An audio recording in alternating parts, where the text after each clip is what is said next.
So looking at Micah 4,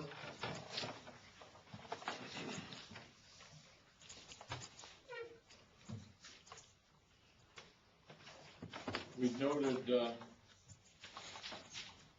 verses 1 through 5 being in that section that at one time I believed was Messianic, but I no longer believe that to be Messianic. And it also connects with Isaiah 2, verses 1 through 4, we've not yet looked at.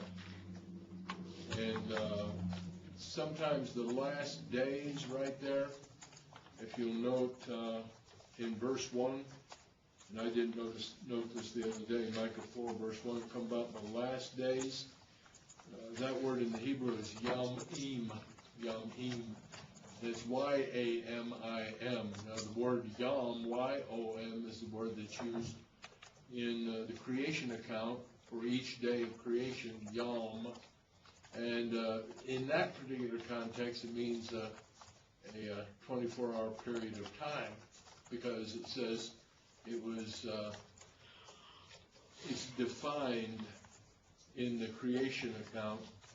Individuals want to say, well, yom can refer to a 24-hour period of time, or it can refer to a long period of time, or an undefined period of time.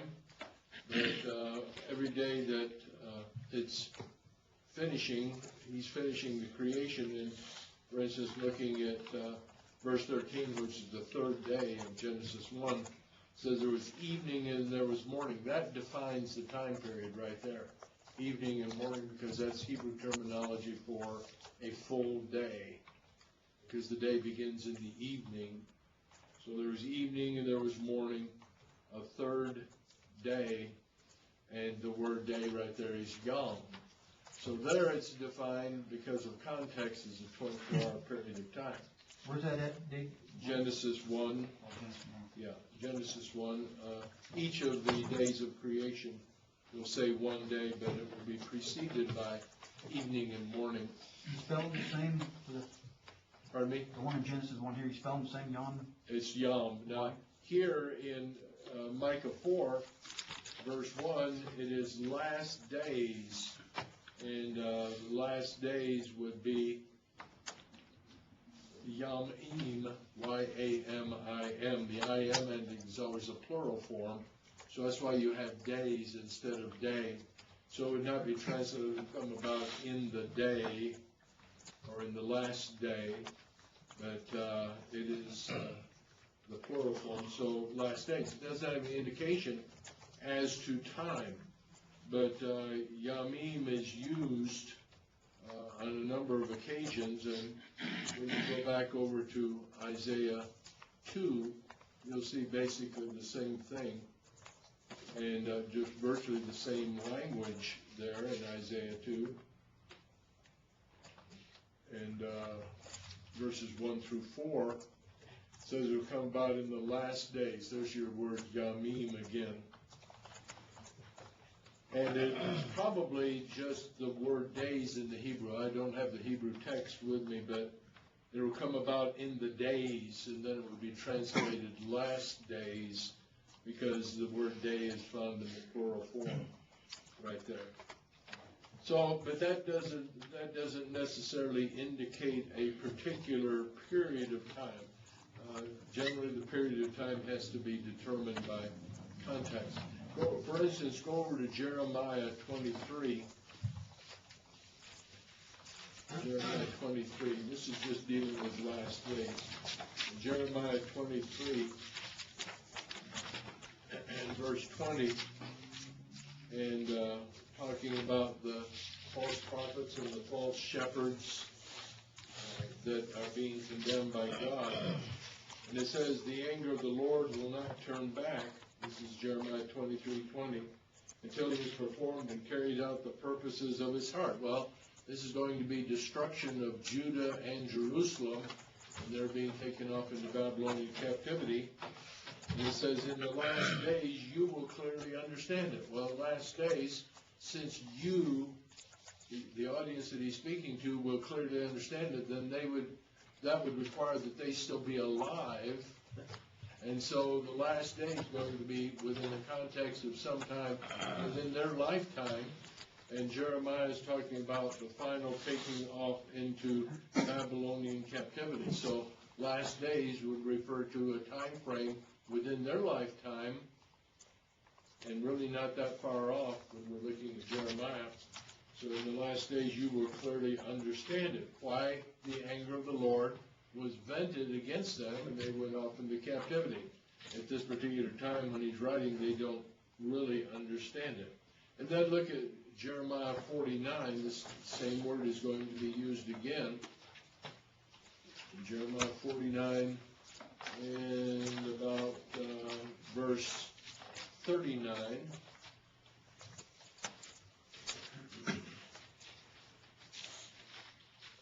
He's talking about the Elamites. And in verse 34, it says, that which came as the word of the Lord to Jeremiah the prophet concerning Elam, at the beginning of the reign of Zedekiah, king of Judah, saying, and he goes down and says, I'm going to break the bow of the Elamites. And he comes all the way down. In verse 38, he says, then I shall set my throne in Elam. I shall destroy out of it kings and princes, declares the Lord. But it shall come about in the last days that I shall restore the fortunes of Elam, declares the Lord. So Elam is going to go off into captivity, but then they're going to come back. Well, that's all in the past, because Elam is no longer with us. And so that's, that again is just history. And so the context would, for us, would be determined by the fact that Elamites are no longer around. And there are a number of other instances with last days. Probably the one that you remember most of all is Joel 2. This is the same word. In Joel 2, and then, of course, again, it's going to be noted over in Acts, the 2nd chapter. In Joel 2, beginning with verse 28, it says, and it will come about after this. Now, this refers to verses 21 through 27 of Joel 2, and that's restoration into the land. It will come about after this that I will pour out my spirit on all mankind. And then when you come over to Acts, the 2nd chapter, even though this is being written in the Greek right here in Acts 2, it is a quote out of the Old Testament Joel. And in Acts 2, verse 17, it says, and it shall be in the last days. So the last days are obviously, according to context, within this context, referring to the day of Pentecost. So last days just won't give you much help when you're trying to figure out, well, is this restoration terminology or is it not restoration terminology? And it says, again, going back to Micah 4, verse 1, it will come about in the last days, and then it goes into that terminology. But because it's not indicated again in the New Testament, and it is still for the people of that time in reference to restoration, the remnant that will be restored back into the land, that seems to make more sense than going off onto the church. We'd be skipping a great big, we'd have a big time gap right there. So when we come down to Micah 4, and we're continuing on with that particular chapter, and we're looking at verses, well, we'll go back here to verses 6 through 8. It says, in that day declares the Lord, I will assemble the lame and gather the outcast, even those whom I have afflicted. Well, he would have afflicted them because they would have gone off into captivity. So those who are gone off into captivity, who are the lame and the outcast, he said, I'm going to gather them together. And I will make the lame a remnant. This fits in quite well, because verse 6 says, in that day, and in that day would refer to this which was found up here in verses 1 through 5, which is referred to in the last days. So in that day, I will make the lame a remnant, verse 7, and the outcast a strong nation, and the Lord will reign over them in Mount Zion, from now on and forever. And I'm not sure if that word forever right there is olam, but olam is a word that also does not mean forever, forever, forever, or eternal, eternal, eternal. In the Hebrew, it can be defined by time. And one instance is the priest who will blow the horns for meeting, just one I'm just trying to think of. And I've done a study of olam, I don't have it with me. But that will be a perpetual blowing of the horn. Well, if that was eternal blowing of the horn, then they'd still be doing it today. But they're not, because there's no temple and they're not worshiping in the temple. And so that word forever or eternal in the Hebrew is one that has to be determined by context. Verse 8 is, for you, the tower of the flock, hill of the daughter of Zion, to you it will come, even the former dominion will come, the kingdom of the daughter of Jerusalem. In other words, you're going to get to come back, and this is an encouragement that they're going to come back into the land. And then he says in verse 9, now he comes back to the present. This is during the time of Micah. Now, why do you cry out loudly? Is there no king among you? Well, there is a king among them, because we saw that back here in Micah 1, verse 1. You've got Jotham, Ahaz, and Hezekiah, and so there is a king among them. Or has your counselor perished? Well, he's not doing a very good job of being a counselor is the problem. That agony has gripped you like a woman in childbirth. And then he notes, if you're going to act like you're in childbirth, this is the way you're going to be. Writhe and labor to give birth, daughter of Zion, like a woman in childbirth. For now you will go out of the city, dwell in the field, and here's the indication, and go to Babylon. There you will be rescued. See, it's still talking within the context of restoration of a remnant. There the Lord will redeem you. The Lord will buy you back. The Lord will pay the price to bring you back from the hand of your enemies. And now many nations have been assembled against you. That, of course, would be a gathering by God, and that would include the Babylonians. And just for a point of reference, go back to Isaiah the 39th chapter, Isaiah 39, and look at verses 1 through 8. At that time, Baladan, son of Baladan, king of Babylon, sent letters and a present to Hezekiah, for he heard that he'd been sick and had recovered. And Hezekiah was pleased and showed them all his treasure house. This is while the Assyrians are still in the land. So here's a Babylonian emissary who's come from Babylon. Babylon is on the rise, even beginning here, and the Assyrians must really have a feeling about something that's happening in the south. Of course, they're just so closely related that they're nearly kissing cousins as far as culturally being. But the Babylonians are on the rise. And so during all this time of a problem with the Assyrians, they send in an emissary, and they're supposedly bringing gifts to Hezekiah because they understand he's recovered from an illness. Really, he's recovered from an illness by which he was originally going to die. He goes to God and prays to God for his life, and God gives him 15 more years, which is pretty neat because Manasseh has not yet been born.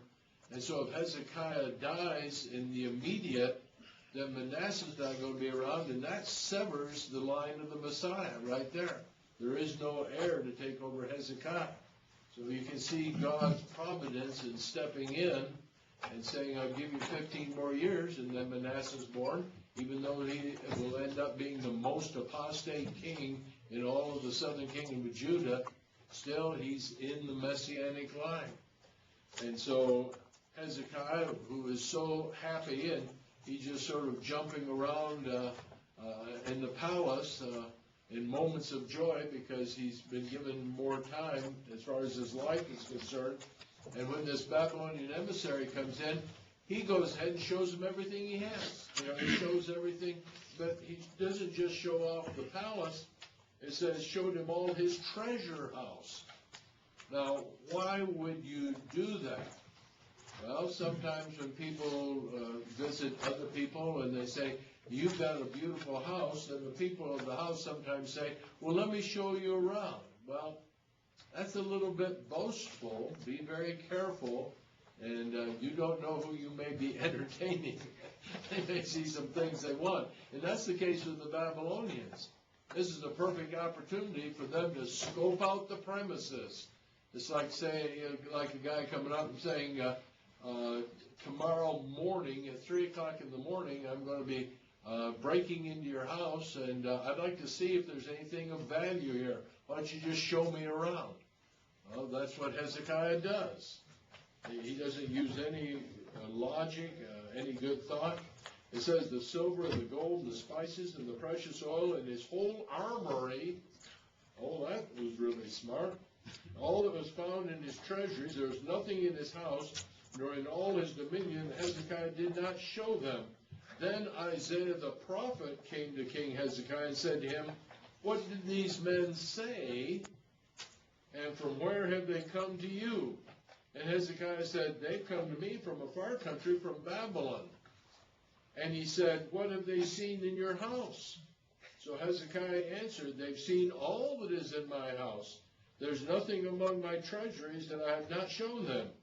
Then Isaiah said to Hezekiah, he's leading up to this because Isaiah has already been informed by God that this was an absolute no-no on the part of Hezekiah.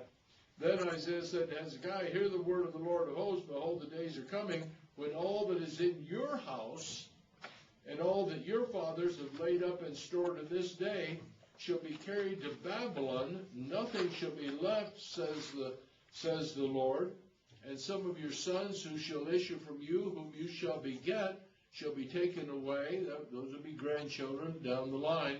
And they shall become officials in the palace of the king of Babylon, which really gives an interesting rise, a very interesting notation on this verse, because when we see Daniel, and some of those that go off in the first deportation with Daniel, you'll see that some of them are royal officials. Then Hezekiah said to Isaiah, the word of the Lord which was spoken is good. Look at, for he thought, for there will be peace and truth in my days. Now that's a big complaint that think green people have in this country, and that is you're giving no consideration to what sort of country you're leaving for those who follow after you, especially in the area of environment. And that's what Hezekiah is saying. For all of his good ways, he's saying, well, that's way off in the future. That's my grandkids. I've got nothing to worry about because in my time it's just going to be peace. But God is really rebuking him through Isaiah for doing what he did. That wasn't a very smart move on his part. And so when you're coming back over to Micah, and Micah is written in this time of Isaiah, remember their contemporary writings, he says you're going to go off into Babylon. You will be rescued. The Lord will redeem you. But verse 11, now, right at this moment that Micah is presenting this material, many nations have been assembled against you. And this is on the part of God, by the way. If you will just go a little bit further over in the minor prophets and come over to Habakkuk chapter 1, and look at verses 5 through 11. Habakkuk is complaining to God about the fact that he has to live among Jews in Jerusalem who are wicked, you know. And God says, well, I'm going to take care of the problem. Well, Habakkuk has his own ideas as to how God ought to take care of the problem. Really, he would like God to come down and just strike each of these individuals dead and take care of the problem. But God's got bigger plans. And so in Habakkuk 1, beginning of verse 5, look among the nations, observe, be astonished, wonder, because I'm doing something in your days, not the distant future. In your days, you would not believe if you were told. In other words, God is saying something like this. You're not going to believe this, but, for behold, I am raising up the Chaldeans, that's the Babylonians, that fierce and impetuous people. So God is raising them up, who march throughout the earth, who seize dwelling places which are not theirs. They are dreaded and feared. Their justice and authority originate with themselves. Their horses are swifter than leopards and keener than wolves in the evening. Their horsemen come galloping. Their horsemen come from afar. They fly like an eagle, swooping down to devour. For all of them come for violence. Their horde of faces moves forward. They collect captives like sand. They mock at kings, and rulers are a laughing matter to them. They laugh at every fortress and heap up rubble to capture it. Then they will sweep through like the wind and pass on, but they will be held guilty. They whose strength is their God. And then Habakkuk says, oh no. He says in verse 12, art thou not from everlasting, O Lord, my God, my Holy One? We will not die. Thou, O Lord, hast appointed them. He can't even say their names, because they're dirty, rotten Gentiles. To judge, and thou, O rock, hast established them to correct. So Habakkuk wants something done about the problem. God says, I've got a plan in place. You're not going to believe it when you hear it. Well, Habakkuk does. And he said, no, that's not my plan. It may be your plan, but that's not my plan. So he doesn't like it. He doesn't like the way God answers his prayer. And so right back here, when you're still in Micah 4, you find that God has gathered them. See, verse 11 says, and now many nations who have been assembled against you. And so Habakkuk 1, 5 through 11 shows that God's the one who does the assembling. And Hezekiah sort of kicked it off by showing the Babylonians all of his treasury. They got that marked down on a clay tablet someplace. And they're going to remember that. And now many nations have been assembled against you who say, let her be polluted. In other words, we're going to go in and destroy her. And let our eyes gloat over Zion. But they do not know the thoughts of the Lord. They do not understand his purpose. For he has gathered them like sheaves to the threshing floor. Now, what he says right here is that they have been assembled, verse 11, that would be the Babylonians. And by the way, the Babylonians are not the only ones who come into the land. The Babylonians have an army of Babylonians, Medes. They show up later along with the Persians, Medes, and Scythians. So Scythians, Medes, and Babylonians are the ones who are involved in this invasion. God just generally refers to the Babylonians. But those two other groupings are right there along, and they've been enrolled in the army of the Babylonians, and they're in for what they can get from it. They're in for the spoil, and for the slaves, and for everything else. And so he has gathered them like sheaves to the threshing floor. So what he's doing here in verse 12, he's going a little bit beyond what they're going to do to you, because they're going to be held guilty. We saw that back in Habakkuk 1. They will be held guilty because their pride, they think they're doing this on their own. Later on, when we get to the book of Daniel, you'll see Nebuchadnezzar finds out who God really is. So God has gathered these nations that he's assembled, but he's also gathered them like sheaves to the threshing floor. That means there's more in store for them. And the Babylonians will never be judged by God for doing what God told them to do. He will judge them on the basis of their going beyond and above and beyond the call of duty.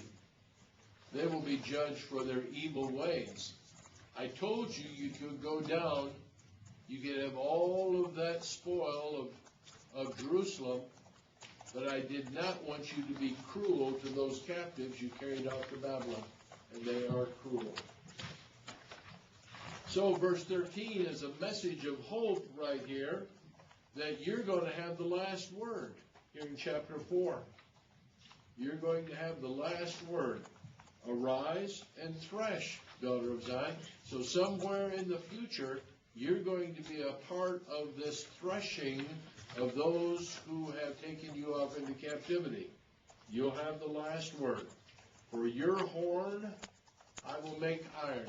Horn is always symbolic of power. When we get in the book of Daniel, we get in the book of Revelation, you're going to see the horn always represents power. So your horn, I will make iron. So everything is pulverized before iron. And your hoofs, I will make bronze. So trampling the enemy underfoot with the hoof of bronze, that you may pulverize many peoples, that you may devote to the Lord their unjust gain, and their wealth to the Lord of all the earth. So verse 13 is, you're going to have the last word. You're going to go off into captivity. You're going to be there for 70 years. But somewhere in the future, you're going to have a moment. And that will be actually when they come back into the land. When the Persians, raised up by God, take care of the Babylonians are judged on the basis of their evil behavior toward the Jews, and God holds them responsible. When we come to the Revelation, we're going to see in the Revelation the reason Rome is judged, and there are many reasons why historians have gone in to note all the reasons why Rome fell. But the real reason in the Revelation is they went after God's children. And anytime you go after God's children, God will get you. He will not let you get away with that. So if you're a nation, you're going after God's children, he's going to get you for it. If you're an individual going after a child of God, God's going to get you for it. So anytime you take very lightly going after the brethren or in an unjustifiable fashion, not saying you shouldn't make judgments, but if it's unjustifiable, better be careful because God's going to get you for doing that. And that's exactly what is indicated over here when you're looking at passages of Scripture in the New Testament, when you're looking over here in 1 Corinthians, the third chapter, in 1 Corinthians, the third chapter, in verse 16 says, do you not know that you're a temple of God, the Spirit of God dwells in you? It's talking about the church within this context right here. Not talking about, now in 1 Corinthians 6, he'll talk about the individual body of the Christian. But of course, the Spirit dwells within the church because the Spirit dwells within individual bodies of Christians. But he's talking about the church as a whole. It says, do you not know that you're a temple of God and the Spirit of God dwells in you? If any man destroys the temple of God, God will destroy him, for the temple of God is holy, and that is what you are. So anybody who is determined to go out and split the church, God says, well, actually, Paul says right here, that God's going to get you. You can't do that. You can't split the church. You can't go after the church, say, well, they really slighted me. I'm going to divide them up, and here we go. So there are going to be individuals who are going to have to stand before the judgment throne of God and giving answers to why they did that. And God says, Paul says, you're going to be destroyed. So anytime you go after God's children, and you saw that in the book of Acts with Saul of Tarsus on the road to Damascus, who comes to him? What does he say? Saul, why do you persecute me? Oh, wait a minute. Was he persecuting Jesus? Yes. How was he persecuting Jesus? Persecuting the They're church. persecuting the church. So if you go after God's children, you're going after Jesus. If you're going after Jesus, you're going after God. If you go after God, you lose. Right here in your forehead, you're a loser. Don't do that. You're a loser. So, don't do that. Okay. Anybody have any questions about so far? I've got one. Yeah.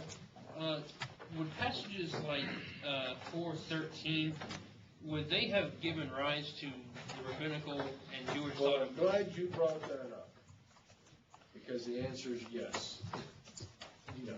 Any of those passages would have been considered by the rabbinic writers, and you'll find it in the Mishnah, and you'll find it in other Jewish writings. It would be considered messianic, and it's considered messianic. That's what messes up the portrayal of the Christ and what he would do. So they looked at this and they looked at it as if they were going to literally We are conquer. literally going to have a king. He's going to rise up and raise an army from among us, and we're going to destroy the Gentiles. But that's not what it's saying. What it's saying is that you're going to have a part in that. Yeah, somebody's angry out there. Stay away from my tree.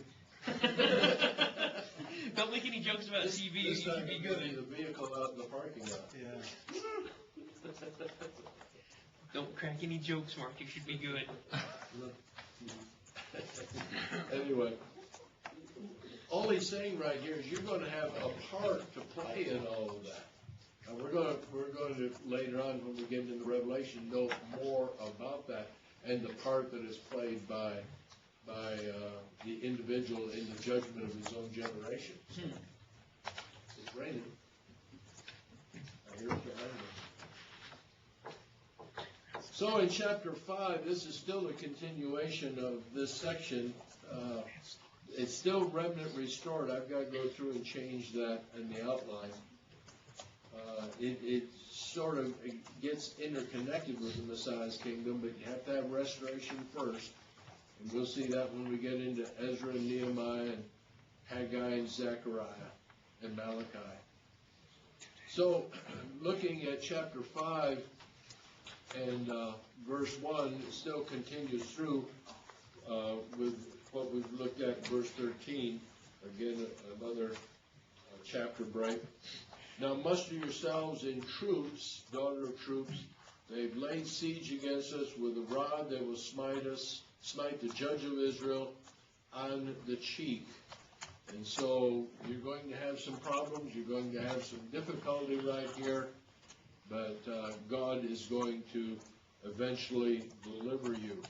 Now, beginning with verse 2, you have a section, and this is really going to be messianic because it's noted again within the New Testament as being messianic.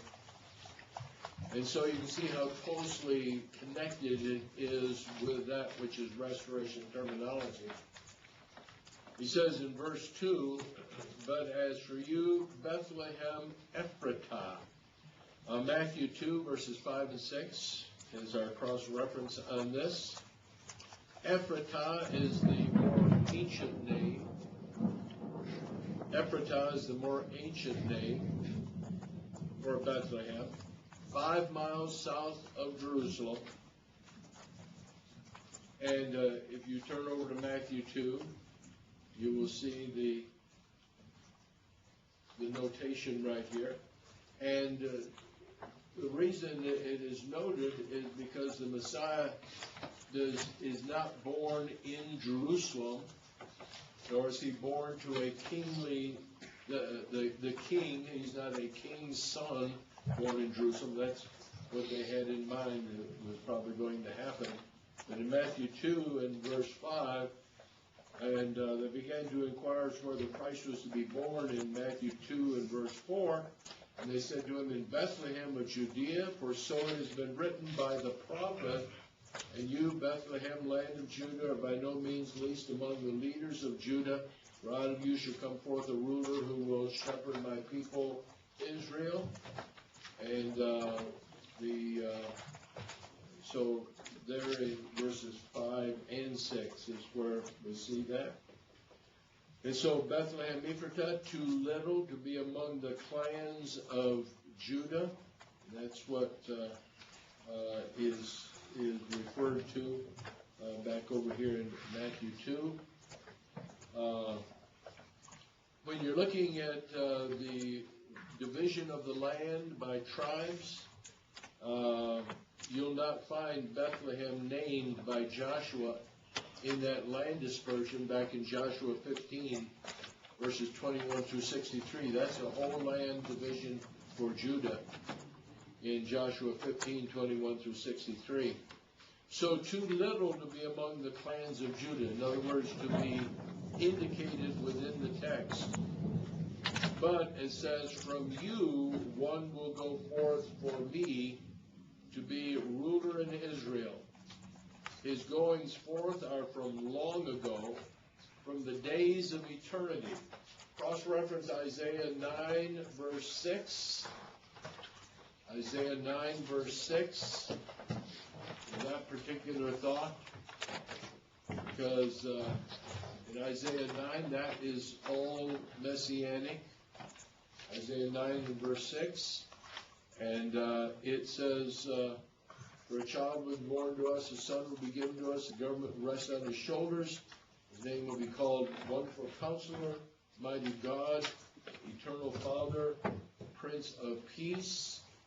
And here he is referred to from the days of eternity, and that would indicate his having always existed, and that fits in quite well with Eternal Father. Eternal Father in Isaiah 9 verse 6 is literally Father of eternity. So that shows him as creator. So from the days of eternity, therefore he will give them up until the time when she who is in labor has borne a child. That probably is not in direct reference to Mary. That it's not in reference to the birth of the Christ. But this is God's covenant people. The same thought is used in Revelation 12 when we talk about a child being born to a woman. The woman there is identified as God's covenant people in Revelation 12. Therefore, he will give them up until the time, in other words, God's going to give up the Jews to oppression until the time when she who is in labor is born a child, until the time of the Messianic age, they will be given up to oppression. Now that probably goes beyond physical oppression, because there is a lessening of the burden, a lessening of the load through acceptance of Christianity for those Jews who are burdened with the load of the law. So when she who is in labor is born a child, then the remainder of his brethren will return to the sons of Israel. And this is coming back to God. If you turn over to Isaiah 66, you'll get a little bit of the same kind of thought. In Isaiah 66, beginning with verse 4. So I will choose their punishments, and I will bring on them what they dread, because I called, but no one answered. I spoke, but they did not listen. They did evil in my sight and chose that in which I did not delight. Hear the word of the Lord, you who tremble at his word. your brothers who hate you, who exclude you for my name's sake, have said, let the Lord be glorified, that we may see your joy, that they will be put to shame. A voice of uproar from the city, a voice from the temple, the voice of the Lord who is rendering recompense to his enemies. And so for those who have gone off in the wrong direction, we're looking at those individuals right here. So given up to oppression, and the remainder will return. In verse 4, it says, and he will arise and shepherd his flock. That becomes very messianic in thought. John 10, concerning Christ as the shepherd. John 10, verse 11, verse 14, verse 16. In the strength of the Lord, in the majesty of the name of the Lord his God, and they will remain, because at that time he will be great to the ends of the earth, and this one will be our peace. And that again pulls you back over to Isaiah 9, which is very messianic. And when we're looking at this one who is going to be our peace, and how is he our peace? It says in Isaiah 9 verse 6 that he's the Prince of Peace. How is he the peace for mankind? And I'll take a drink while you're coming up with the answer. In every way, he makes peace with us and God. The only way we can have peace between each other is through him. Yeah, when you're looking at the relationship, and this is the relationship upon which all of this is based, that there are those who are without Christ are being reserved for the wrath of God. So what does Jesus do? He comes to take care of that wrath through his sacrifice, which is a satisfaction. What's that fancy word? Propitiation. He's the satisfaction. So that takes care of the wrath of God. So the wrath is no longer reserved for those who have become the children of God. So therefore he brings peace. Now as time goes on, he of course brought peace through the gospel between Jew and Gentile. And he really brings peace for all mankind, in that there's really never been any time period of social peace. There are still wars that are going on right now, and those aren't the wars that are just noted on the internet. There are wars that are going on in different countries, sub-Saharan countries, countries of Africa that have been going on for a long time. We never hear anything about them. The reason we don't hear anything about them is because they don't directly affect the American public, so they're not newsworthy. But there's people being killed and slaughtered in different countries. There are wars, there's tribal warfare that's going on, and it's always been that way. There's been very few times of peace where there was no war going on anywhere with mankind. So the only guarantee of social peace, we're talking about spiritual peace when we're talking about appeasing the wrath of God. But any social peace can only be found in Christianity. You'll never have social peace without Christianity. And even with Christianity, there may be some social peace, but there's also, even in Christianity, there's a bit of a social, maybe it won't be considered warfare, maybe it is sibling rivalry, where brothers and sisters can't get along with one another. And so that needs to be taken care of. And the only peace in that particular area can only be found in Christ. When people really get down and determine, well, I'm really here to serve, not to be served. Once we get the servant-slave mentality, that example, that Philippians 2, beginning of verse 5 example, then we'll truly have peace. But until we all have that attitude of mind, We're not even going to have peace within the church. There's going to be those moments of difficulty. People get their feelings hurt. People get bent out of shape. People have too much pride. People want to be in charge. Just all sorts of problems. So this idea of peace that is noted right here, this one will be our peace right here in Micah 5 and verse 5. And then it continues down, the rest of verse 5 notes, when the Assyrian invades our land. The Assyrian was the enemy of Micah's day. The Babylonians hadn't come in yet. Now, it's already prophesied the Babylonians will come in, because all you have to do is go back to chapter 4, verse 10. But the Assyrian is the big problem. When the Assyrian invades our land, when he tramples on our citadels, then we will rise against him.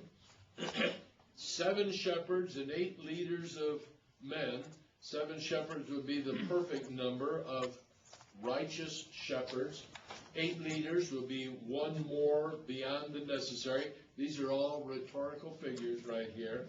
And they will shepherd the land of Assyria with the sword, the land of Nimrod. Go back to Genesis 10, verses 8 through 12. Nimrod is the founder of Assyria. The land of Nimrod and its entrances. And he will deliver us from the Assyrian when he attacks our land and when he tramples our territory. Now, that's going to be seen in a very physical way during the time of Hezekiah. The Assyrians are so victorious in their capture of the northern kingdom of Israel that they continue on into Judah, and they capture a number of cities and numbers from Judah, send them off into Assyrian captivity, then surround the city of Jerusalem with a determination to destroy the city, and it comes to no avail because God intercedes, and 185,000 Assyrian soldiers die in their sleep, and that sort of demoralizes the rest, wouldn't you think? So God is going to take care of them when the Assyrian invades our land. They're going to fight against the Assyrian, the Jews will, but they won't succeed until God intervenes. And then it goes down to verse 7, and we find again some more deliverance by God's hand. Then the remnant of Jacob will be among many peoples. That's going off into captivity, like dew from the Lord, and they can be like dew from the Lord. Dew is always refreshing. You don't have the dew, your crops don't grow.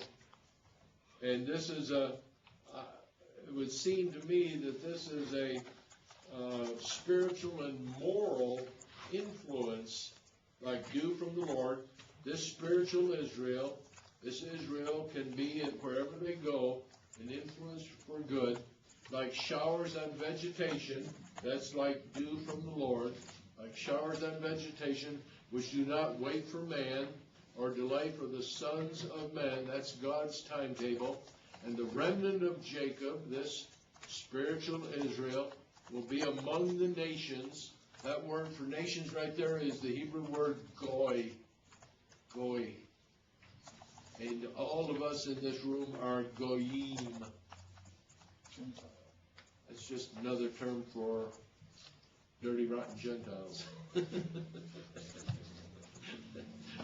But that's, and I sometimes wonder, we have derivations of different words in the English language, and I sometimes wonder, I've not really looked it up, I wonder if the word guy came from goy. You guys. It's a very favorite New York City term, you guys. You guys. Was it perhaps you guys? It became you guys. That's kind of the way they say it in New York, I think. Yeah. You what? That's the way they say it in New York, I think. Yeah. You boys. Yeah. Well, that's the second largest Jewish population in the world, is in New York City. So, remnant of Jacob will be among the nations. There's an influence among the nations. That does not really take place until they go off into Babylonian captivity. They've not been much of an influence among the nations until they are dispersed and they're trying to live in a foreign land. And that's when they start getting involved with the people of the land. They will be set off into Babylonian captivity because of idolatry. They'll get rid of their idolatry in the land. That's when synagogue worship will be set up. And that's when this thought in Isaiah that we'll see a little bit later on, when they become a light unto the nations. And the light is an attraction. And that attraction will then go all the way back to Jerusalem when they come back into the land. It will be an attraction unto the nations.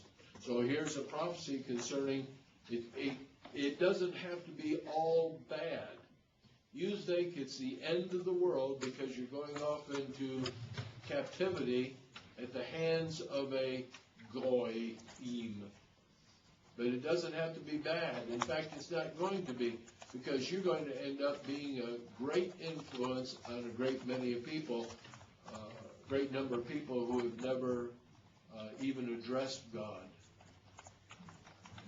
So, among many peoples, like a lion among the beasts of the forest, like a young lion among flocks of sheep, they're strong, they're able to break down, perhaps this is talking about breaking down Satan, who would want them to be divided, which if he passes through, tramples down and tears.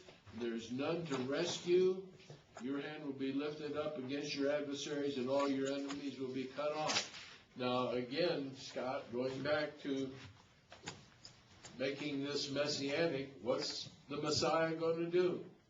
Well, he's going to, and of course, they considered this to be messianic, but there's nothing in the New Testament that would indicate that. This still is going back to remnant and restoration.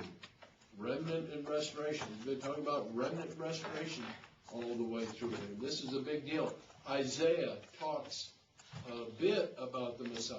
It has a fair number of passages concerning about the Messiah, but it is remnant and restoration all the way through the book of Isaiah. Being a light in the world, remnant and restoration. So, in all of this strength and power, Israel's going to triumph, and when you look at verses 10 through 15, it just continues with that same thought. It will be in that day, declares the Lord, that I will cut off your horses from among you. In other words, no more warfare of aggression. And destroy your chariots. I will also cut off the cities of your land, tear down all your fortifications. There's no need for a fortification. God is their fortification. They need to rely on God. I will cut off sorceries from your hand, and you will have fortune tellers no more. He's going to abolish all that. I will cut off your carved images and your sacred pillars from among you. That's all removed. This is the removal of idolatry. That happens when they come back into the land after Babylonian captivity. Legalism's a problem, but idolatry is not. Your sacred pillars from among you, so that you will no longer bow down to the work of your hands. That's idolatry. If you make it, then it can't be God.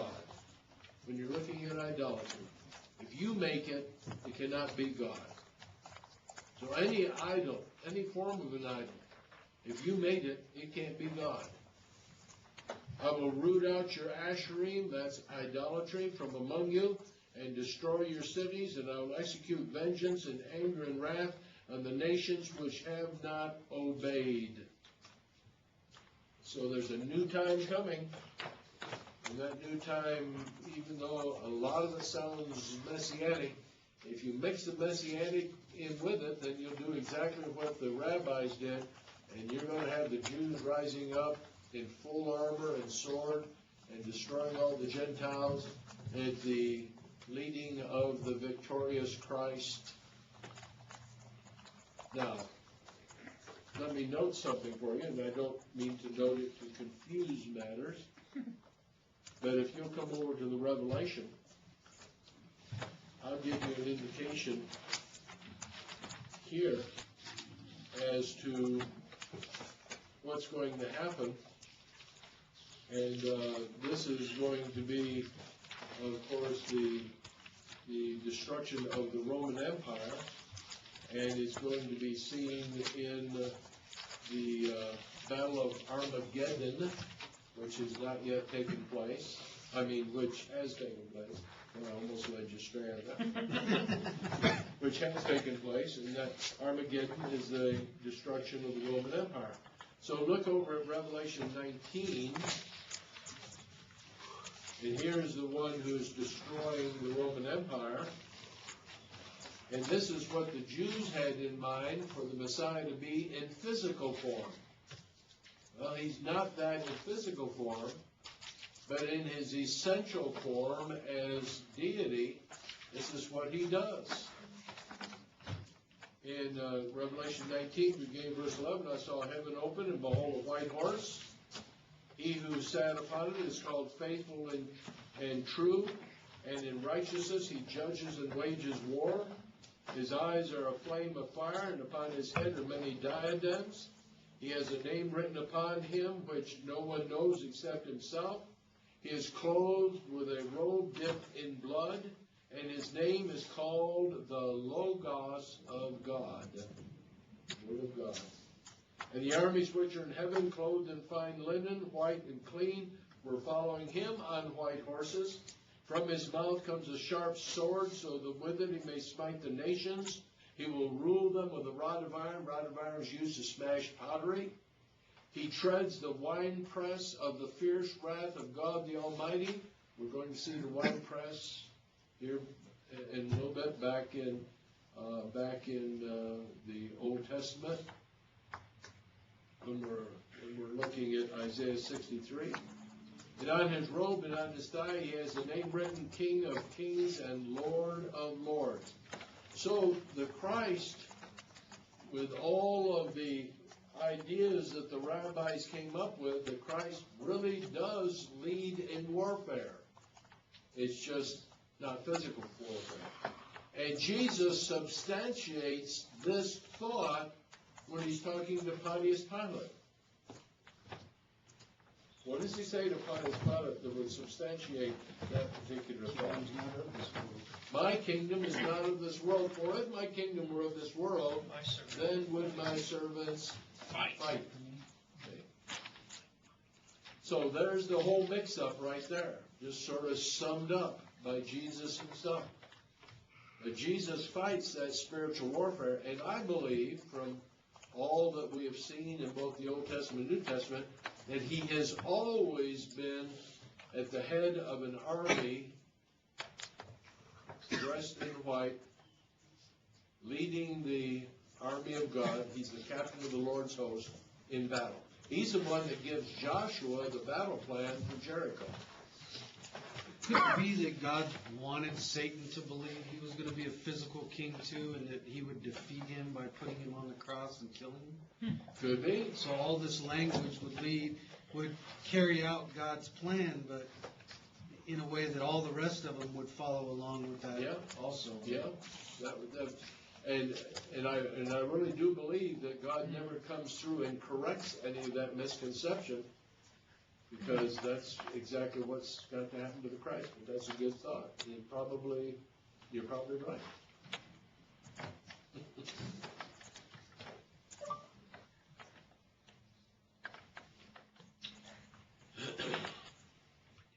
So God's taking care of the nations. God rules the nations. That's going to be noted in the book of Daniel for sure. God rules the nations. We'll see more about spiritual warfare in Daniel. For those who have already had Daniel, we've seen all of that. And you know what is being noted there. And then the Lord's controversy with all the people in chapters 6 and 7. The claims of genuine religion are seen in chapter 6, beginning with verse 1 and going through chapter 7 and verse 6. And we find in verses 1 through 5, Israel's ingratitude. We're not surprised. We've seen it before. And ingratitude for the blessings that have been bestowed. It says, hear now what the Lord is saying. Here's the Lord's controversy with all the people. Arise, plead your case before the mountains, and let the hills hear your voice. In other words, just stand out in the open and just plead with these immovable mountains and hills. Listen, you mountains, to the indictment of the Lord, and you enduring foundations of the earth. Because the Lord has a case against his people. Even with Israel, he will dispute. My people, what have I done to you? Now, the result of what they have done is idolatry. So you might be able to finish the first part of that statement by keeping the thought, done to you to encourage idolatry. Doesn't say that, but that's what's being implied. And how have I wearied you? Answer me. In other words, they would say, well, we're just weary of serving God. Let's do something. This is the new fad. This is the new goddess in town. Let's go worship her with all of her sensuality and all of that nonsense because it really feels good. This is religion that feels good. That's what idolatry is all about. And for these people who are involved in experiential religion, because it makes me feel good, ought to remember that idolatry said the same thing. Makes me feel good. Okay? Didn't know you had to feel good to be able to worship God. And so he says, how have I wearied you? This is his charge. They believe they have a charge against God. God says, no, I've got a charge against you. This is being brought up in, like being brought up in a court of law. Verse 4, indeed, I brought you up from the land of Egypt, and ransomed you from the house of slavery, and sent before you Moses, Aaron, and Miriam. They're the ones that were there leading in the wilderness. My people, remember now what Balak, king of Moab, counseled. That'll pull you back to Numbers 25. And what Balaam, son of Beor, answered him. Remember, he could not curse. He was not allowed to curse. God did not want him to curse Israel. But he taught Balak how to bring about the downfall of Israel. And from Shittim to Gilgal,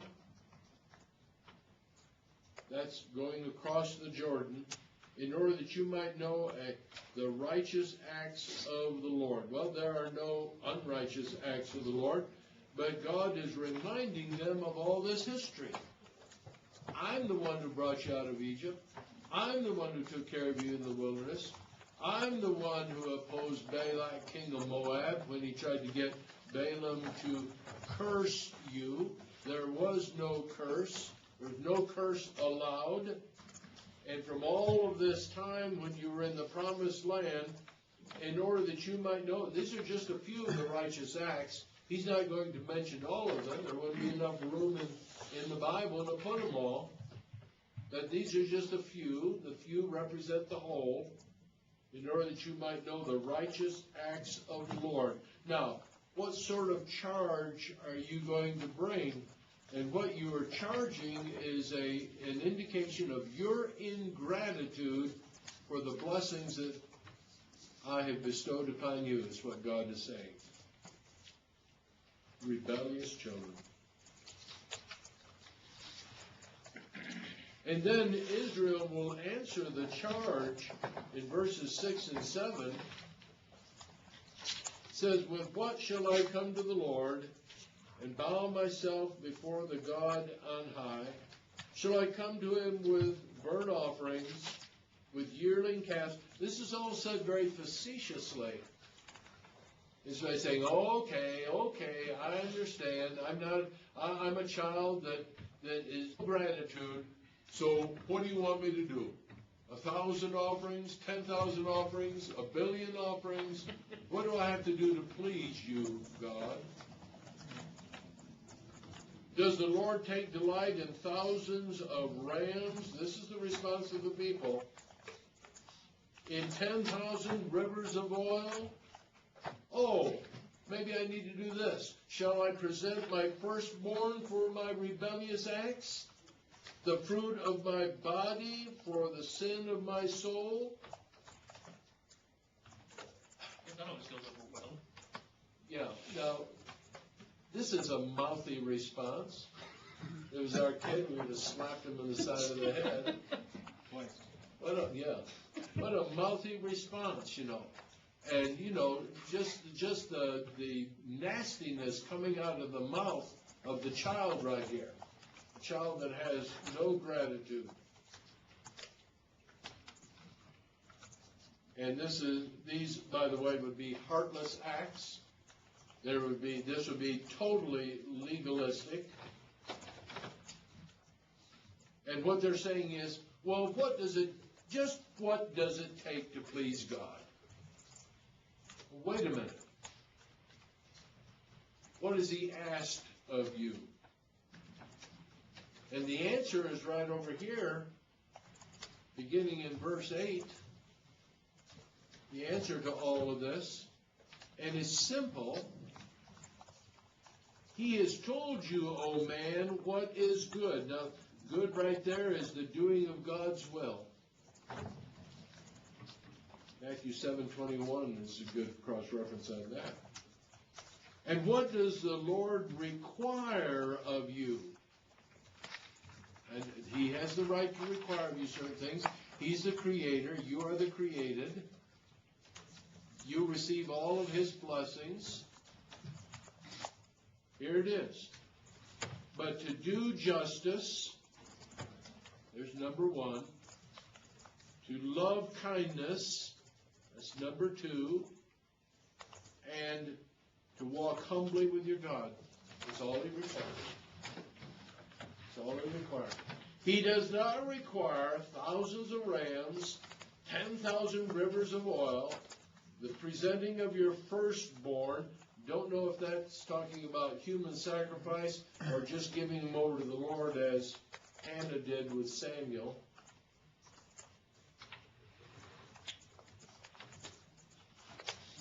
But, you know, what will it take to please God? Well, he's told you, O man, what is good. In other words, this isn't new information.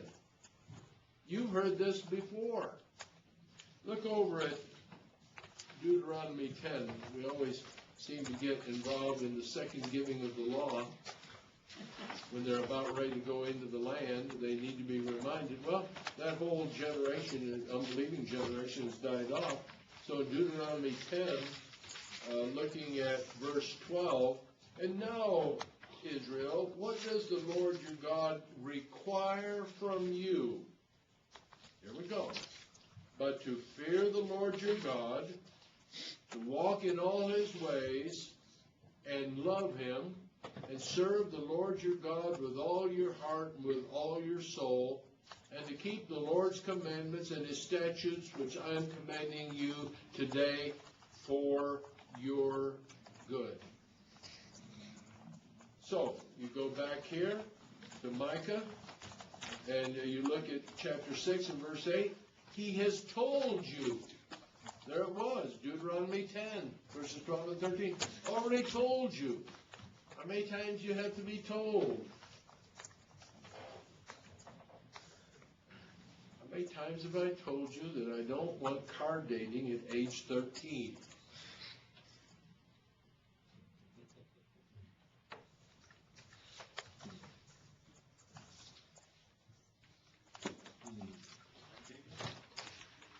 And other things that you might have said to daughters or to sons.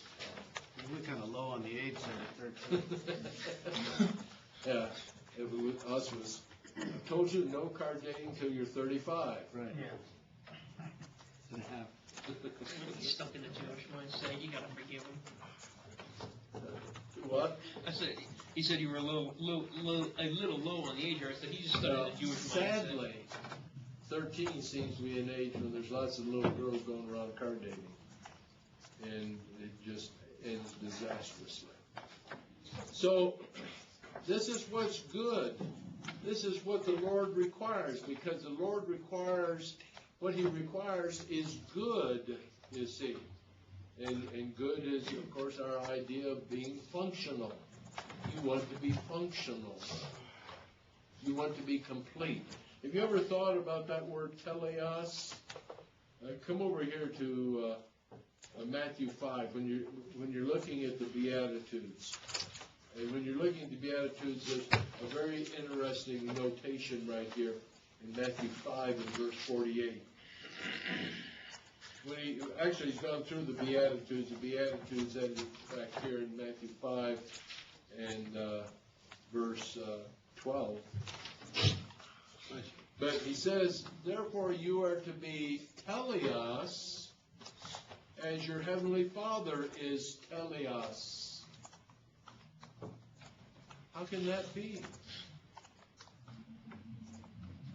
Now you've had Matthew, so you all know the answer. Through Christ. You what? Through Christ. Okay, through Christ. But as the Father is teleos, how would that work? We do as God has done towards us. We're just going to be. We're going to be like God. It's going to be like God. In the fact that we're good. Oh, because we're or doing good as He or has that done. we're complete. Yeah. Or that we're complete. So everything that God designed you to be is found in Christ. And if you are not found in Christ, then you never meet the design that God has determined that you need to meet. Everything that makes a man is seen in his manhood. Everything that makes God is seen in His Godhood, which in the English is translated Godhead. So what he's saying is everything that God is what man should be. Man should be everything that a man can be, but one can only be found to be that complete man in Christ. So you're to be perfect, even as your Heavenly Father is perfect. You're to be complete. Luke? When we were created, God said that we were very good. And to my understanding, that word is to be very functional. That would be the idea. Okay, so keeping that in mind, is this word teleos? Could this be, because when He created Adam and Eve, He made them imperfect. He made them perfect. Yeah, and they're sinless. Yeah. They're sinless, yeah. Sinless, and Yeah. so they were, before sin entered the world, they did exactly Yeah. what they were designed to do. Yeah. Teleos, could this be the spiritual? That's all involved. That's all involved in that, because it doesn't matter what you look like or you are like physically. It's what you are spiritually in your relationship with the Lord. So, in order to be completely functional, in order to be called functionally good, you have to be in Christ. And so, the world that is lost is dysfunctional in the Jewish mind. Dysfunctional. So, there we are. Be perfect as your Heavenly Father is perfect. Be complete. And the solution right here to their relationship with God in this particular time of Micah is found in do justice, love kindness, and walk humbly with your God. And that's what He wants.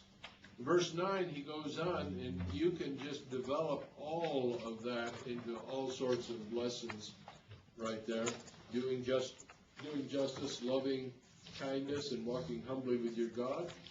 The voice of the Lord will call to the city, and it is sound wisdom to fear thy name. Hear, O tribe, who has appointed its time? Is there yet a man in the wicked house, along with the treasures of wickedness, and a short measure that is cursed? The short measure is, of course, the measure that's used in a very wicked way. It's the yardstick that's only 30 inches long.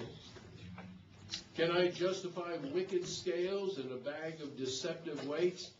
Now, wicked scales and deceptive weights would be doing injustice. Verse 8, he said, do justice. And then verse 12, he says, for the rich men of the city are full of violence, her residents speak lies, and their tongue is deceitful in their mouth. That's a lack of kindness back in verse 8. He said, do justice, love kindness. Now he's indicating the ways that they do not do justice, they do not love kindness.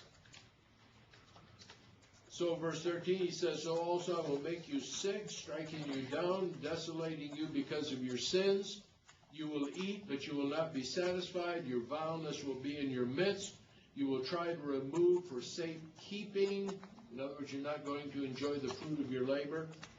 But you will not preserve anything. And what you do preserve, I will give to the sword.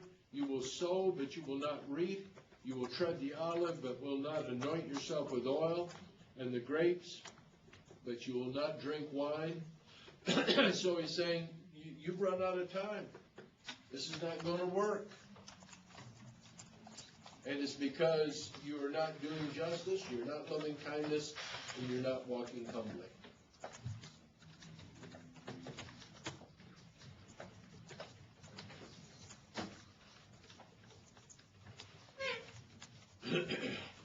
Verse 16, the statutes of Omri. Omri was the father of Ahab. So the second line says that all the works of the house of Ahab are observed. In other words, he's talking to Judah and Jerusalem, but he's talking about Omri and Ahab. And he says, in their devices you walk. So there's a lack of walking humbly with God. So you saw back here in verse 11, they're not doing justice. In verse 12, they're not loving kindness. And in verse 16, they're not walking humbly with God. So it all fits in with those three thoughts that are found back in verse 8. So in their devices you walk. Therefore I will give you up for destruction. Still talking to the city, verse 9. The voice of the Lord will call to the city. The city in this particular context is Jerusalem. And your inhabitants for derision, and you will bear the reproach of my people. You. He's personalizing, he's giving personality to the city of Jerusalem. You will bear the reproach of my people. In other words, it's not Jerusalem's fault. It's the people who live in Jerusalem. It's their fault. And therefore the reproach that will fall upon Jerusalem will be the result of the people who were acting wickedly within the city.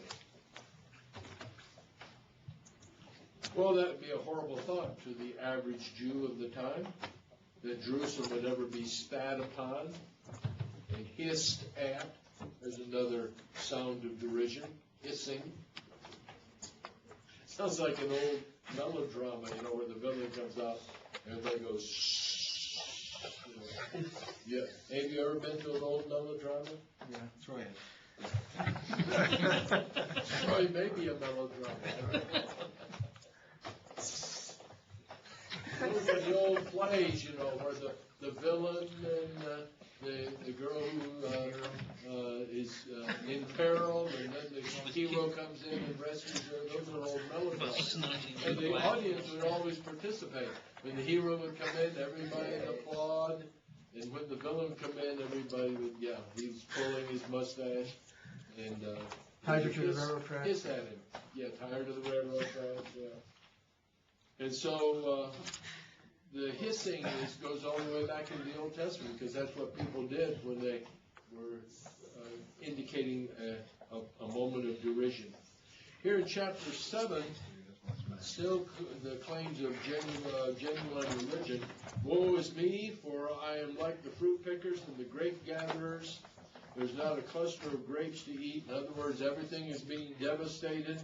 Or a first ripe fig, which I crave. A first ripe fig is that I thought about it all night. I knew they were ripening. I went out there, and there's not a single one out there.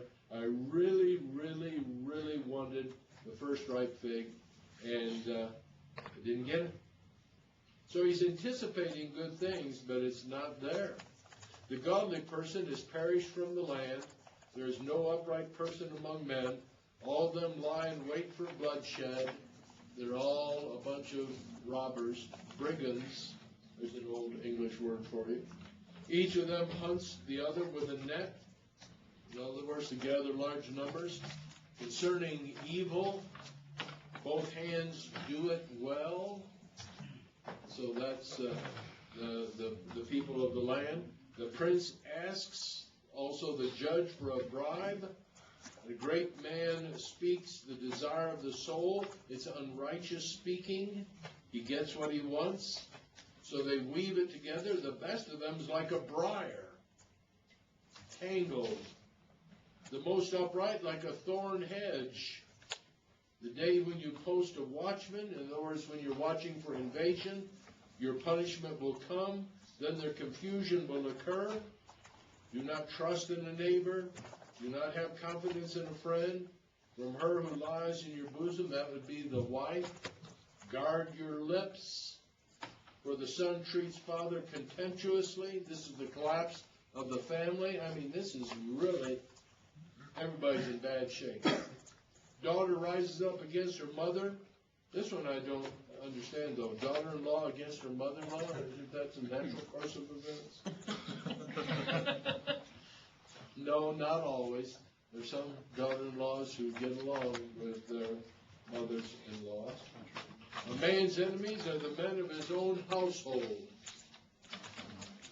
So, this is all under this 6:1 through 7:6.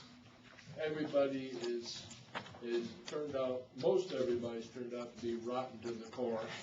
And this is what Micah's dealing with. This is what Isaiah is dealing with. And then in chapter 7, verses 7 through 20, the way of salvation is given. And there's a confession of faith right here in verses 7 through 10.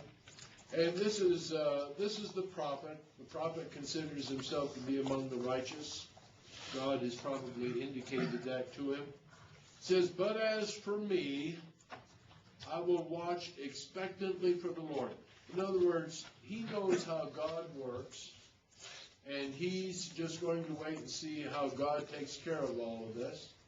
God has promised certain things, and so the prophet says, I'm just going to wait patiently. In other words, his talking is finished. His prophesying is finished. There is no more in the way of messages to the people. I will wait for the God of my salvation. My God will hear me. Do not rejoice over me, O my enemy. In other words, you better be careful, enemy, because God will vindicate. Now, we've seen a number of instances within the historical section where this individual would say something against the prophet, or that individual would say something against the prophet, and they'd end up getting wiped out in the process. So you don't go up against a prophet of God. It says, do not rejoice over me, O my enemy, because God will vindicate.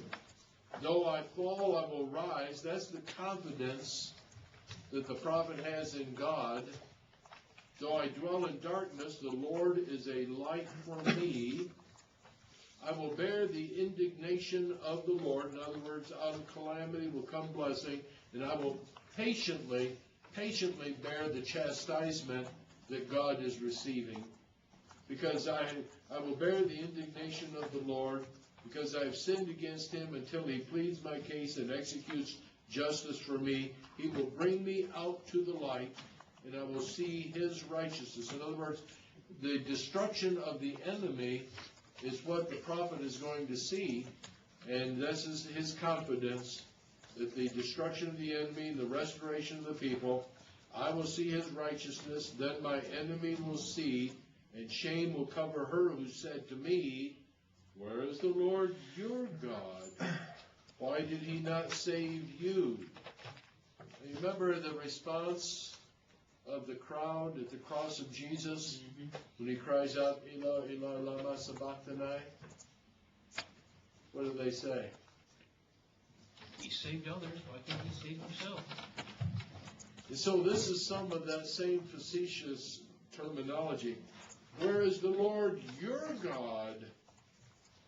My eyes will look on her, the enemy. At that time she will be trampled down like mire in the streets. It will be a day for building your walls, and that day will your boundary be extended. This is restoration terminology again. It will be a day when they will come to you. Here's the nations coming to the restored Judah when they come back into the land. Go over here to Isaiah 11. You'll see some more of that terminology. What will happen at restoration time. Isaiah 11. And look at verses 11 through 16. This is restoration. Then it will happen on that day that the Lord will again recover the second time. The second time. Keep that in mind. The remnant of his people who will remain from Assyria, Egypt, Pathros, Cush, Elam, Shinar, Hamath, and from the islands of the sea. That's all a result of Babylonian captivity. And he will lift up a standard for the nations and will assemble the banished ones of Israel and will gather the dispersed of Judah from the four corners of the earth. Then the jealousy of Ephraim will depart. Those who harass Judah will be cut off. In other words, this is the time when Israel and Judah get back together again. Ephraim will not be jealous of Judah. See, they're getting back together again. Judah will not harass Ephraim. They're getting back together again. They will swoop down on the slopes of the Philistines on the west. Together they will plunder the sons of the east. They're going to come back in and recover the land. They will possess Edom and Moab. The sons of Ammon will be subject to them. And the Lord will utterly destroy the tongue of the sea of Egypt. He will wave his hand over the river, that's Euphrates. With his scorching wind, he will strike it into 7 streams, make men walk over dry shod. And there will be a highway from Assyria for the remnant of his people who will be left, just as there was for Israel in the day they came up out of the land of Egypt. Now, look at the latter part of verse 16 there. In the day they came up out of the land of Egypt, that's the first recovery. Go back to verse 11 of this section. Then it will happen on that day the Lord will again recover the second time. So the first recovery is Egypt. The second recovery is from Babylonian captivity. This is all restoration terminology. Now, the reason why that causes you a little bit of difficulty, look at Isaiah 11, beginning with verse 1.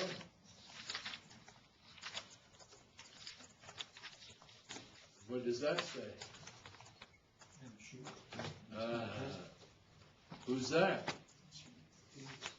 There's Messiah. So he's covered, and we think chronologically, but remember this is all written topically. So he's noted here in chapter 11. That's how chronological we are. We have to have numbers and divisions. And then a shoot, this is Messiah. Messiah will be covered all the way down through here. Chapter 11, all the way down to verse 10. That's all messianic. So when we're looking at it chronologically, we say, oh, well, that's messianic. Obviously, then verses 11 through 16 is messianic. No, he's in 1 through 10, he's gone into the messianic section, but then 11 through 16, he goes back to the second recovery, and that's from Babylonian captivity. So it's not chronologically lined up, but it is topically. So that's what confuses everybody when they're looking at restoration remnant terminology. They want to make it to be messianic. And of course, that's what happened to the rabbis of old. They wanted to make it messianic. So going back to the finish of Micah, Micah 7, verses 7 through 20, he comes down and he's noting they're coming back to you, verse 12, from Assyria, the cities of Egypt, from Egypt to the Euphrates, from sea to sea and mountain to mountain. Earth will become desolate because of her inhabitants on account of the fruit of their deeds. In other words, the rejection of God, that they're going to come back into the land. And then a prayer to God on behalf, this is on the part of Micah, a prayer to God on behalf of this remnant that's coming back into the land. And Micah wants to see God take care of them. And so he says, shepherd thy people with thy scepter. And that's usually the rod that is used by a king. Shepherd thy people with a scepter. So shepherd carries with it the idea of one who is shepherding sheep, but is also a king. The flock of thy possession, which dwells by itself in the woodland, in the midst of a fruitful field, let them feed in Bashan and Gilead as in the days of old, as in the days when you the land of Egypt. I will show you miracles. Nations will see and be ashamed of all their might, these puny nations. They will put their hand on their mouths. They will be speechless. Their ears will be deaf. They will lick the dust like a serpent, like reptiles of the earth. In other words, they'll come to you crawling on their knees. They will come trembling out of their fortresses. To the Lord our God they will come in dread. They will be afraid before thee. Who is a God like thee, who pardons iniquity? This is Micah's praise concerning God's mercy and his faithfulness. Who is a God like thee, who pardons iniquity, passes over the rebellious acts of the remnant of his possession? That word passes over is the Hebrew word abar, A-B-A-R. And it's used back in 2 Samuel 12 and verse 13 when David, in the presence of Nathan the prophet, asks for forgiveness in the killing of Uriah the Hittite, and God forgives him of his sin, and the word passes over is used right there. It's not the same word for Passover, but it's the passing over of that sin, takes care of it. He does not retain his anger forever because he delights in unchanging love. He will again have compassion on us. He will tread our iniquities underfoot. Yes, thou wilt cast all their sins into the depths of the sea. Thou wilt give truth to Jacob and unchanging love to Abraham, which thou didst swear to our forefathers from the days of old. And so all of this salvation is noted, but this is salvation for a remnant that will be coming back into the land. So that's Micah. He's contemporary with Isaiah. We're going to study a bit more concerning Isaiah. We'll finish the historical section to get down into Hezekiah, because it's right during the reign of Hezekiah when the northern kingdom of Israel goes off into Assyrian captivity. Let me give you some lessons from Micah. And the first lesson is the nature and requirements of pure religion. The nature and requirements of pure religion.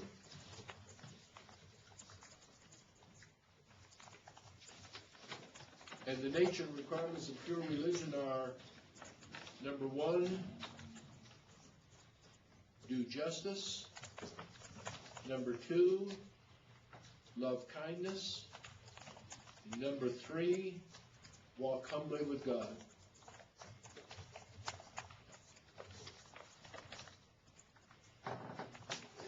And then a second main lesson that's found in Micah, and it's one that the Jews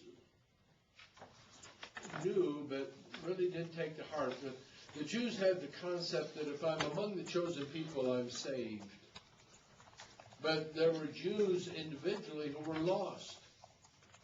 And it didn't matter that your name was on the church roll. If you weren't right with God, you're lost. And so pure religion comes from within the individual is the lesson. Pure religion comes from within the individual, therefore within the nation. The nation is determined by the individual. So if you don't have pure religion within the individual, then you don't have it from the nation.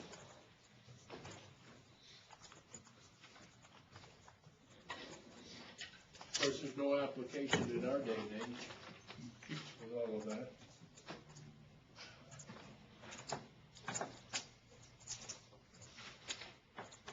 Said he facetiously. Anybody have any thoughts about Micah? What'd you say that the Jews thought that if I'm with God or if I'm If I'm among the chosen people, then I'm saved. just among the chosen people? Yeah. If I'm numbered among the chosen people, I've just sort of got a blanket of salvation that's spread over me because, after all, we're the chosen people. We can do no wrong. And the prophets are constantly telling people, yeah, you can do wrong and you can be individually lost before God. And if enough of you are individually lost, then the nation is lost. 7:6 sounds familiar to what Jesus said about causing division within the family. Is that where he gets this from? Or? In Micah 7, verse 6? Yes. Yeah, that's And that was one of Luke 12. 8, I thought it was. Which one is it?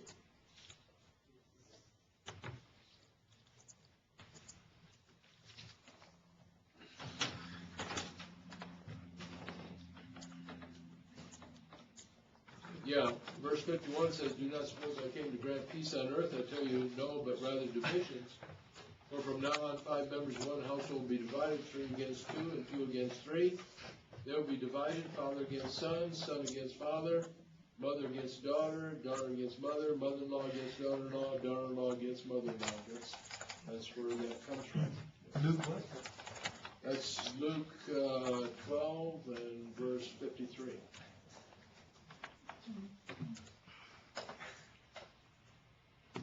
Anyone else have any thoughts? And that's just a preliminary reading. There's a lot more that you can gain from all of that, if you're so inclined.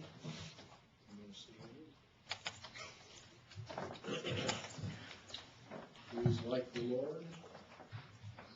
And so we were working our way down through Ahaz, looking at our outline.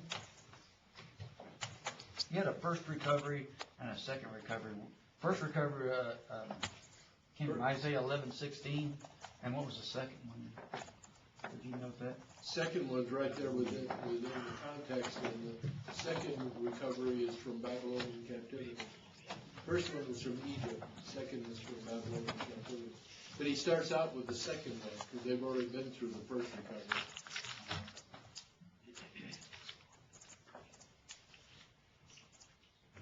So we come down as we're looking at the kings of Judah and Israel in your outline. We have talked about Jotham, and we talked about Pekah. I believe we were on our final king, Hosea, of Israel, in the outline. And Ahaz is the one who is faithless Ahaz. He's the one who's found in Isaiah 7.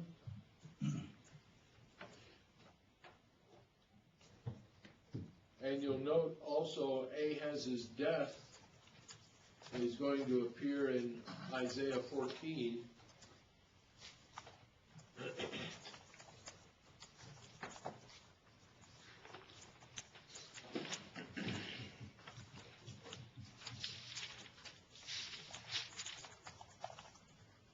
Isaiah 14 and noting verse 28. It says, in the year that King Ahaz died, this oracle came. Do not rejoice, O Philistia, all of you, because the rod that struck you is broken. In other words, you better not rejoice over the death of King Ahaz. And from the serpent's root a viper will come out, its fruit will be a flying serpent. And those who are most helpless will eat, and the needy will lie down in security. I will destroy your root with famine, and will kill off your survivors. Wail, O gate, cry, O city, melt away, O Philistia, all of you, for smoke comes from the north, and there is no straggler in his ranks.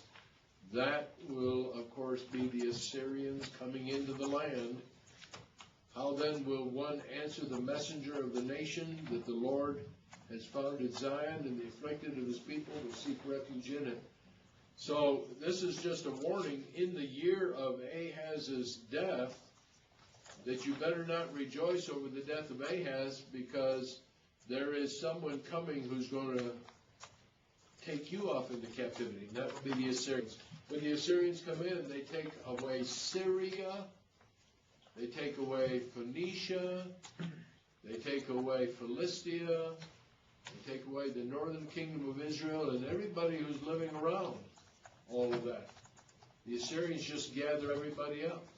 To them, that's a great slave market.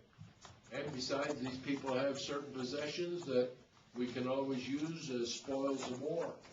So they come in. So Philistines is just a word of warning here. You better not rejoice over Ahaz's death. So he's noted as the king of Israel because of his evil ways. He's the one who seeks help from Assyria. And then Hezekiah is the one we want to go to. So go back to 2 Kings 16. 2 Kings 16. And this is the final king that we're going to talk about. Hosea is going to die during this time period. But we want to look at Hezekiah and Hosea and the coming in of the Assyrians, and what they will try to do. 2 Kings 16 and verse 20 says, So Ahaz slept with his fathers, was buried with his fathers in the city of David. His son Hezekiah reigned in his place. And then in 2 Kings 18 verses 1 and 2, I came about in the 3rd year of Hosea, the son of Elah, king of Israel, and Hezekiah, the son of Ahaz, king of Judah, became king. He was 25 years old and became king. He reigned 29 years in Jerusalem. His mother's name was Abi, the daughter of Zechariah. Zechariah is a popular name, so we have no connection there with anyone else. You look at 2 Kings 18, beginning with verse 3 and going through verse 7a. It says, He did right in the sight of the Lord, according to all that his father David had done. This is a good king.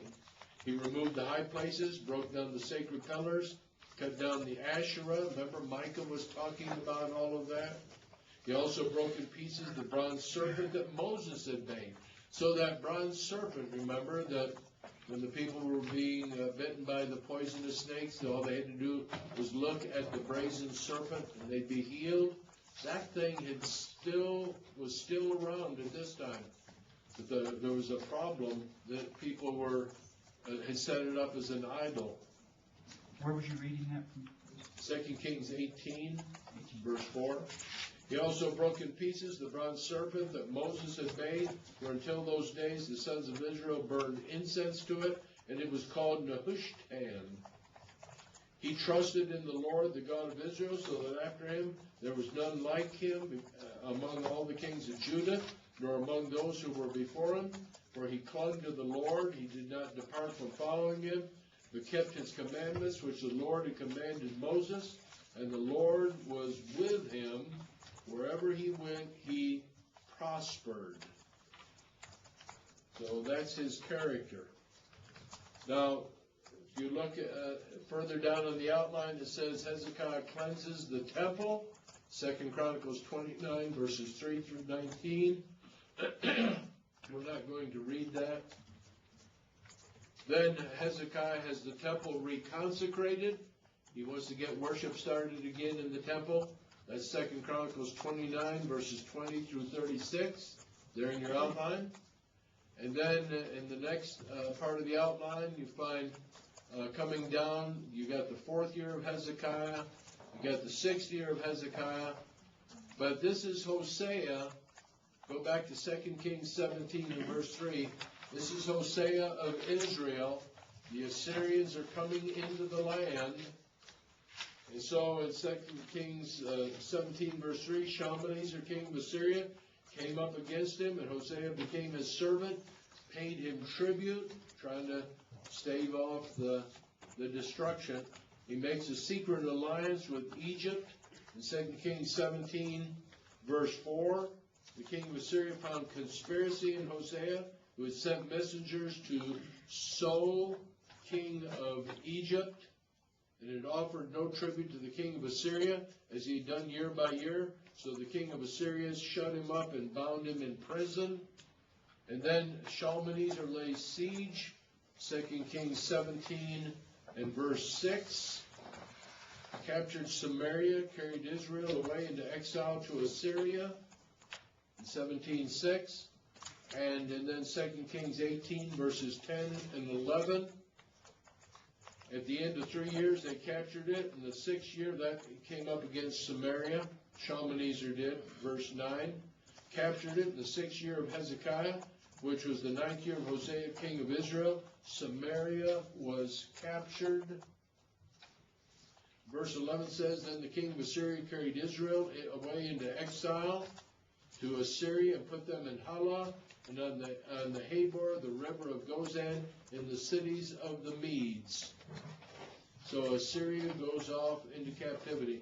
And this time period is going to be right around 721 to 723 BC.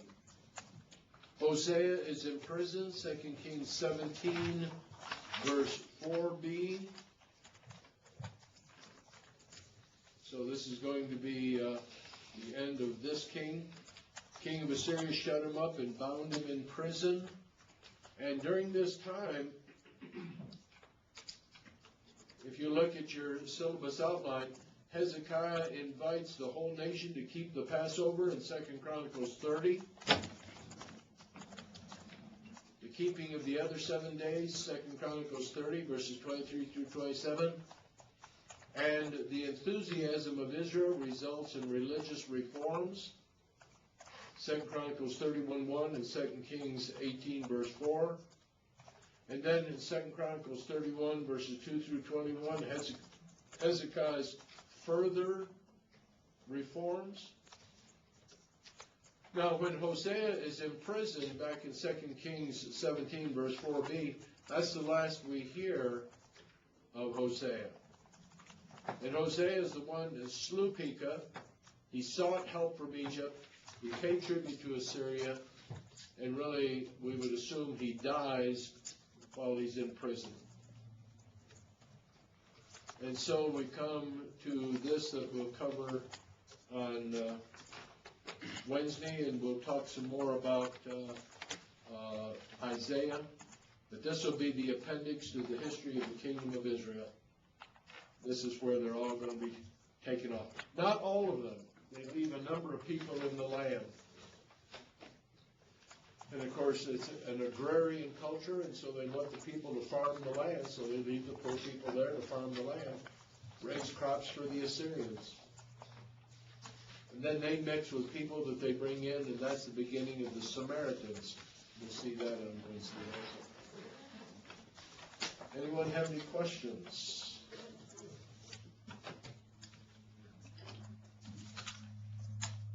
So we will begin on the next to the last slide for Untitled.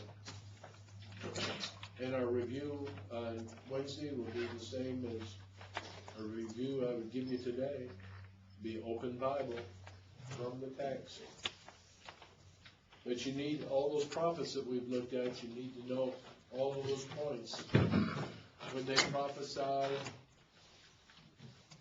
the theme, the purpose, meaning of their name, all of those things.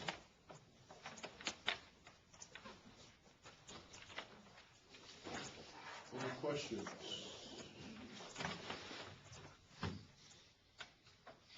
So really, the 2 Kings and Chronicles is really more about the prophets than it is about the kings, isn't it? Yep.